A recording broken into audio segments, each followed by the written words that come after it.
오늘 여러분들과 함께 나눌 말씀은 마태복음 12장 38절부터 45절까지 말씀입니다. 마태복음 12장 38절부터 45절까지의 말씀 제가 봉독하도록 하겠습니다. 그때 서기관과 바리새인 중 몇 사람이 말하되 선생님이여 우리에게 표적 보여주시기를 원하나이다. 예수께서 대답하여 이르시되 악하고 음란한 세대가 표적을 구하나 선지자 요나의 표적밖에는 보일 표적이 없느니라. 요나가 밤낮 사흘 동안 큰 물고기 뱃속에 있었던 것 같이 인자도 밤낮 사흘 동안 땅속에 있으리라. 심판때에 니느웨 사람들이 일어나 이 세대 사람을 정죄하리니 이는 그들이 요나의 전도를 듣고 회개하였음이거니와 요나보다 더 큰 이가 여기 있으며 심판때에 남방 여왕이 일어나 이 세대 사람을 정죄하리니 이는 그가 솔로몬의 지혜로운 말을 들으려고 땅끝에서 왔음이거니와 솔로몬보다 더 큰 이가 여기 있느니라. 더러운 귀신이 사람에게서 나갔을 때에 물 없는 곳으로 다니며 쉬기를 구하되 쉴 곳을 얻지 못하고 이에 이르되 내가 나온 내 집으로 돌아가리라 하고 와보니 그 집이 비고 청소되고 수리되었거늘 이에 가서 저보다 더 악한 귀신 7을 데리고 들어가서 거하니 그 사람의 나중 형편이 전보다 더욱 심하게 되느니라. 이 악한 세대가 또한 이렇게 되리라. 아멘.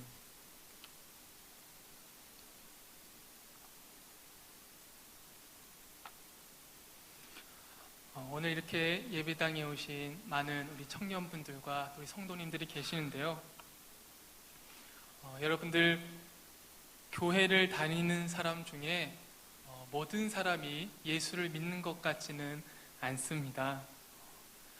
굳이 다른 사람을 쳐다볼 필요 없이 말씀을 전하는 저조차도 모태신앙으로서 어렸을 때부터 교회를 다녔지만 예수님에 대해서 관심을 갖고 예수를 믿기 시작한 거는 23살은 돼서야 조금 시작했던 것 같습니다. 저는 0살 때부터 22살 때까지 교회를 다녔지만 예수를 믿지는 않았었습니다. 여러 가지 이유가 있었겠지만 저에게는 성경에 기록된 여러 기적들을 믿을 수가 없었습니다. 사실 2017년을 살아가는 우리가 성경책에 나오는 기적을 봤을 때는 때론 너무 허무맹랑하고 어이가 없는 오늘날 시대에 마치 절대로 일어날 수 없을 것만 같은 기적들을 보면서 저는 예수를 잘 믿지 못했습니다. 그럼에도 불구하고 저는 계속해서 교회에 다니고 또 여러 예배와 또 여러 수련회를 참여하게 되면서 기도하는 시간이 참 많았습니다. 그러다 보니까 기도하면서 예수님, 나 음성 한번 들려주면은 내가 한번 믿어볼게요. 이랬던 적이 참 많았던 것 같습니다. 혹은 내 삶 가운데 일어날 수 없는 기적들을 원하면서 하나님, 내가 기도하는 거, 내가 바라는 그 기적들 이뤄주시면은 내가 예수님 한번 믿어볼게요. 이런 기도를 참 많이 드렸던 것 같습니다. 여러분들 삶에도 혹시 기적이 필요하신가요?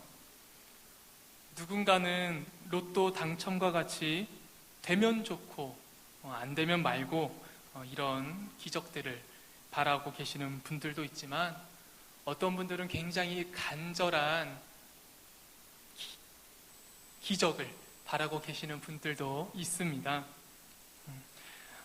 지방에서 올라온 대학생이 월세와 학비를 벌면서 공부해서 장학금 받기, 정말 기적과 같은 일이죠.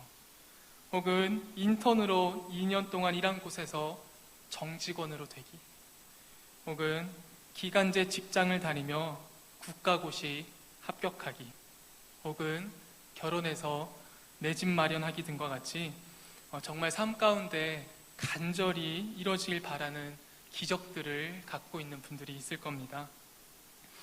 근데 여러분, 이렇게 간절히 바라는 기적들을 예수님께서 이뤄준다고 한다면 여러분 예수님을 믿으시겠습니까?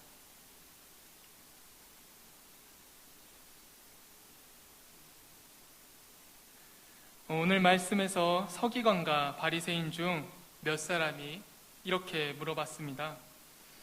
우리에게도 너가 구원자임을 증명할 수 있는 기적을 보여달라. 너가 그 기적 한번 보여주면은 우리도 너가 말한 예수를, 너가 바로 예수 구원자임을 내가 믿겠다라고 말했습니다. 그러자 예수님께서는 마태복음 12장 39절을 통해서 이렇게 말씀하셨습니다. 악하고 음란한 세대가 기적을 구하나 선지자 요나의 표적밖에는 보일 표적이 없느니라. 그냥 다른 사람들에게 보여주셨던 것처럼 시원하게 한번 기적 보여주셨으면 아무 일 없었을 텐데 예수님께서는 그렇게 하지 않으시고 오히려 너희들을 향하여 악하고 음란한 세대라고 말씀하고 계십니다. 이 음란한이라는 뜻은 우리가 알고 있는 그 음란한이라는 뜻도 있지만 성경에서 보통 음란하다라고 했을 때는 하나님을 버리고 혹은 외면하고 혹은 반역한 이스라엘 사람들을 가리킬 때 사용하였습니다. 특별히 호세아서에서는 하나님을 떠난 이스라엘을 음란한 여인을 비유하면서 소개하였습니다. 너가 우리를 구원할 자임을 알 수 있게 기적을 보여달라는 자들을 향해 악하고 음란한 세대야 라고 말씀하신 이유는 이렇습니다. 너희가 지금 이미 많은 기적에 대해 알고 있으면서 또 기적을 보여달라는 것은 너희가 나를 믿지 않고 외면하고 떠나버린 악하고 음란한 세대들과 같다. 그러니까 더 이상 기적을 구할 때가 아니다 라고 말씀하고 싶으셨던 겁니다. 그리고는 요나의 기적밖에는 보일 기적이 없다고 말씀하셨습니다. 요나의 기적이 도대체 뭐길래 요나의 기적 말고는 보여줄 기적이 없다고 그렇게 말씀하셨을까요? 교회 학교를 조금이라도 다녀보신 분들은 요나 이야기들 많이 들어보셨을 겁니다. 어느 날 하나님께서 요나에게 이렇게 명령하셨습니다. 너는 일어나 저 큰 성읍 니느웨로 가서 그것을 향하여 외치라. 그 악독이 내 앞에 상달되었음이니라.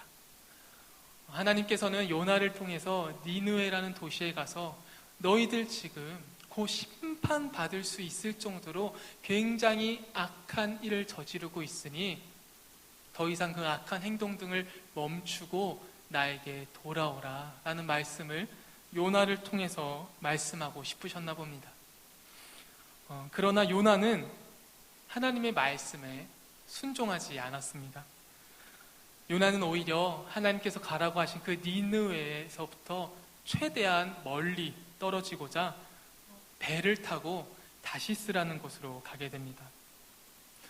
그러자 하나님께서는 요나를 가만두지 않으시고 요나가 탄 그 배가 있는 그 바다에 큰 바람을 내리셔서 큰 폭풍이 일어나 요나가 탄 배가 거의 깨질 정도가 되었습니다. 이러한 재앙이 일어난 것이 자기 때문인 줄 안 요나는 마치 우리나라 고전소설 심청이처럼 자기 몸을 인당수에 던지듯이 바다에 던져 더 이상 폭풍우가 치지 않게 하였습니다. 요나는 다행히 하나님께서 미리 준비한 큰 물고기에 먹혀 3일 동안 물고기 뱃속에 있게 됩니다. 요나는 물고기 뱃속에서 하나님께 잘못했다고 이제는 하나님의 말씀을 듣고 니느웨로 가서 하나님의 말씀을 전하겠다고 회개 기도를 하였습니다. 요나가 물고기 뱃속에서 드린 그 기도를 들으신 하나님께서는 기도를 듣고 물고기에게 말씀하시자 그 물고기는 육지로 올라와 요나를 토해내게 됩니다. 하나님께서는 다시 한번 죽다 살아난 요나에게 이렇게 말씀하셨습니다. 일어나 저 큰 성읍 니느웨로 가서 내가 내게 명한 바를 그들에게 선포하라. 요나가 하나님의 말씀대로 니느웨로 갔지만 요나 마음 가운데는 아직 탐탁치 않은 것들이 참 많았나 봅니다. 성경에는 니느웨가 3일 동안 걸어야 될 큰 성읍이라고 말하고 있는데, 성경에서 요나가 하나님을 전한 이 날짜는 하루뿐이었습니다. 다시 말하면은 니느웨의 전체를 돌진 않았어요. 그냥 죽고 싶지 않아서 하나님이 또 나한테 큰 벌을 내리실까봐 단 3일 동안 걸어야 될 그 니느웨를 하루 정도만 걷고 다니며 흉내만 낸 거죠. 그러면서 이렇게 말했습니다. 너희들이 40일이 지나면 다 무너질 것이니까 회개하고 하나님께 돌아오라고 말씀을 전합니다. 그런데도 불구하고 정말 놀랍게도 요나가 어떻게 보면 3일 동안 열심히 하지 않고 하루만 잠깐 한 말씀인데도 불구하고 니느웨 사람들이 그 요나의 말을 듣고 하나님을 믿고 금식을 선포하기 시작합니다. 그러자 다른 니느웨 지역에도 이 소식들이 요나를 통해서가 아니라 니느웨 사람들을 통해서 전파되기 시작하였습니다. 그러다가 니느웨 왕까지 그 소식을 듣게 되었고, 니느웨 왕도 또한 다른 니느웨 사람들과 같이 회개하고 특별히 왕으로서 조서를 내려 니느웨에 있는 모든 사람들이 악에서 돌아와 하나님께 돌아올 수 있게 조서를 내리게 됩니다. 그러자 하나님께서는 그들이 악한 길에서 돌이켜 떠난 것을 보시고 뜻을 돌이키사 그들에게 내리라고 말씀하셨던 그 심판을, 그 재앙을 내리지 않으셨습니다. 여기서 얘기가 끝나면은 그냥 아름다운 이야기로 끝났을 텐데, 요나가 그 이야기를 이어갑니다. 니느웨 사람들이 하나님께서 말씀하신 대로, 원하신 대로 회개하고 돌아왔는데, 요나도 최선을 다하진 않았지만 그래도 하루 동안 말씀을 전하여서 하나님의 뜻이 이루어졌는데, 요나는 놀랍게도 좋아하지 않았어요. 좋아하기는커녕 매우 싫어하고 화를 냈다고 말하고 있습니다. 요나는 왜 하나님께서 그들을 용서하셨을 때 이렇게 화를 냈을까요? 니느웨가 어떤 도시인지 안다면은 우리는 요나가 왜 그렇게 화를 냈는지 알 수가 있습니다. 니느웨는 아수르라는 나라의 수도 도시였습니다. 아수르는 어떤 나라였냐면은 그 당시 메소포타미아 지역에 가장 강력했던 나라로, 오늘날로 따지면 미국 혹은 중국 정도가 되지 않을까 생각이 되는데요. 굉장히 강력한 그 당시의 강대국 나라였습니다. 근데 이 강대국이 이스라엘 사람들에게 어떻게 했냐면은 이스라엘이 남북으로 찢어졌을 때 북쪽은 이 아수르라는 나라로 인해서 멸망당하게 되었고, 남쪽에 있는 이스라엘 유다 땅은 또 거의 멸망 직전까지 아수르에게 당한 경험이 있습니다. 요나가 근데 어디 사람이죠? 요나는 이스라엘 사람이었습니다. 근데 하나님께서 요나를 통해 용서하시고자 했던 나라가 어느 나라죠? 바로 요나가 살고 있었던 나라를 침략해서 북쪽을 멸망시키고 남쪽을 멸망 직전까지 몰고 갔던 바로 아수르에 있는 니느웨 도시였습니다. 쉽게 말하면 이렇습니다. 일본이 우리나라를 식민지로 삼고 있는데, 어느 날 하나님께서 저한테 말씀하셔서 일제 식민지를 하고 있는 상황 가운데, 경환아, 너 지금 일본에 가서 너희들 더 이상 악한 짓을 그만두고 돌아오라고 말씀을 전해라. 그러면 내가 그 일본을 멸망시키려고 했던 것을 돌이키겠다. 그러면 제가 어떻게 할까요? 물론 저는 일제강점기를 경험하지 않아서 그렇게까지 일본을 미워하지 않지만, 만약에 일제강점기를 살고 있고 특별히 자신의 가족이나 자신이 사랑하는 사람이 일제 식민지 속에 고통을 경험한 사람한테 하나님께서 지금 일본에게 가서 그 일본을 용서할 수 있게 가서 회개할 수 있는 말씀을 전하라고 한다면은, 우리는 이 요나처럼 반대 나라로 도망가지 않을까. 그랬을 때 이 요나 마음 가운데 이런 마음이 가득했어요. 어떻게 니느웨 같은 나라가, 어떻게 우리나라를, 그것도 하나님을 섬기는 우리나라를 멸망시킨 니느웨가 하나님께 돌아와 용서를 받게 한다고? 요나에게는 상상할 수 없는 행동이었죠.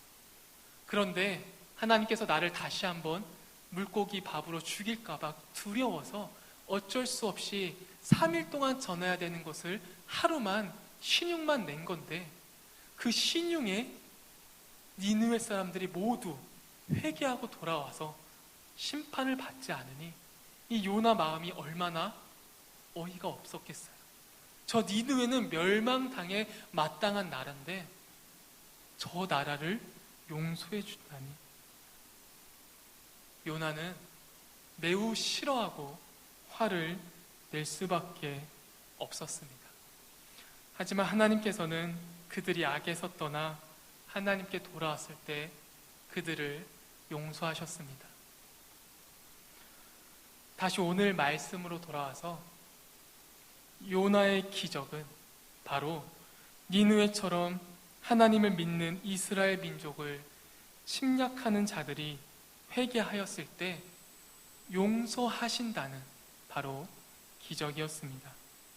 이렇듯 예수를 믿는 사람들을 죽이고 싶어하는 너희 바리새인들도 회개하고 돌아오면 내가 너희를 용서하는 기적을 보여주겠다. 너희들이 나한테 너가 구원자임을 드러낼 수 있는 기적을 한번 보여달라 라고 했을 때 예수님께서 그들에게 하신 말씀은, 너가 지금 나한테 이렇게 행동하고 예수를 죽이려고 하는 마음까지 가졌지만 지금 너가 돌아오면은 내가 너희들을 니느웨처럼 용서하겠다. 바로 그런 기적을 내가 너희들에게 보여주겠다라는 말씀을 하고 계십니다. 하지만 하나님께서는 이런 말씀도 덧붙여 하셨습니다. 하지만 지금조차도, 지금 내가 말하고 있는 이 순간조차도 너가 돌아오지 않으면은 너희들을 구원하기 위해 행했던 기적들로 쫓겨낸 귀신들이 다시 더 강한 귀신들을 데리고 들어와 너희들을 이전보다 더 힘들게 할 것이다 라고 말씀하고 계십니다. 우리가 교회를 다니고 예수를 믿으며 기대하는 기적들이 있습니다. 예수님, 내가 원하는 기적 들어주시면은 내가 한번 예수님을 믿어볼게요. 하나님, 음성 한번 들려주시면은 내가 한번 하나님 믿어볼게요. 하나님, 성경 속에 나타나는 그 기적들, 나도 한번 그 기적들 경험할 수 있게 해주시면은 나 하나님 한번 믿어볼게요. 우리의 기도가 때론 이럴 때가 있는 것 같습니다. 하지만 예수님께서 보여주실 기적은 바로 너가 나의 말씀들을 듣고 회개하고 돌아왔을 때 너가 그동안 어떠한 삶을 살고 있었든지 내가 상관하지 않고 용서해 주겠다라는 말입니다. 저번 주 말씀엔 용서받을 수 없는 죄에 대해서 함께 나눠봤습니다. 우리가 용서받을 수 없었던 죄는 바로 먼저 믿은 우리가 우리들의 삶을 통해서 혹은 우리들의 언행을 통해서 예수를 모르는 사람들이 내 모습 때문에 예수를 잘못 알게 되어서 예수의 구원에, 예수의 교회 다니는 것에 관심을 없게 만들어버리는 것이 바로 성령을 모독하는 죄, 다시는 용서받을 수 없는 죄라고 말했습니다. 이 용서받을 수 없는 죄에서 자유로울 수 있는 사람이 오늘 이 예배당에 앉아있는 사람 중에 얼마나 있겠습니까? 사실 우리는 저번 주 말씀처럼 아무도 용서받을 수 없는 자들입니다. 우리들의 삶이, 특별히 교회 다닌다는 우리들의 삶이 교회 다니는 것처럼 전혀 나타나지 않은 상태로 교회를 믿지 않는 사람들에게 우리들의 삶이 보여지기에 그들이 우리들의 삶을 보고 예수를 과연 믿고 싶어 할까? 바로 그 말에 대답할 수 없는 것이 우리들의 삶인 것 같습니다. 그렇게 우리들은 사실 한 명 한 명 모두가 다 예수님께 용서받을 수 없는 죄를 저지르고 있는데 바로 그 다음 장면에서 예수님께서는 그런 너희들, 용서받을 수 없는 자들, 너희들 때문에 예수님께 돌아올 자들이 막히는 그런 용서받을 수 없는 죄를 저지르는 너희들조차도 지금 내 말을 듣고 돌아오면은 용서해 주겠다. 너희들 때문에 사람들이 예수를 믿고 싶어 하지 않아 해서 내가 너희들을 굉장히 분노 가운데 심판하고 싶지만 그럼에도 불구하고 너희들 지금이라도 돌아오면은 내가 용서하는 기적을 보여주겠다 라는 말씀을 하고 계십니다. 혹시 여러분들 가운데 저번 주 말씀을 들으면서 하나님, 나는 아니지요. 하나님, 나는 하나님께서 용서하지 못할 죄를 저지르고 있는 사람이 아니지요.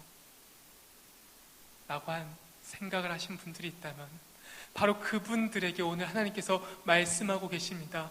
바로 지금 너는 마치 용서받을 수 없는 죄를 저지르지 않는다고 착각하는 너희들, 그런 너희들 지금이라도 내가 돌아오면 용서해 주겠다. 예수님께서 제자들과 마지막 만찬을 가지실 때 누가 나를 십자가에 매달아 팔 것이다 라고 했을 때 예수를 팔려고 했던 자들, 우리 예수님이 십자가에 달렸을 때 모두가 도망쳤던 제자들이 이렇게 말했습니다. 예수님, 나는 아니지요. 예수님, 나는 용서받지 못할 죄를 저지르고 있는 자가 나는 아니지요. 바로 그런 사람들에게 예수님께서는 말씀하고 계십니다. 바로 너희들, 내가 아니라고 생각하는 바로 너희들, 내가 지금이라도 돌아오면 용서해 줄게. 그러니까 내 말을 듣고 회개하고 지금 돌아오렴. 기도하심으로 오늘 예배를, 말씀을 마치도록 하겠습니다.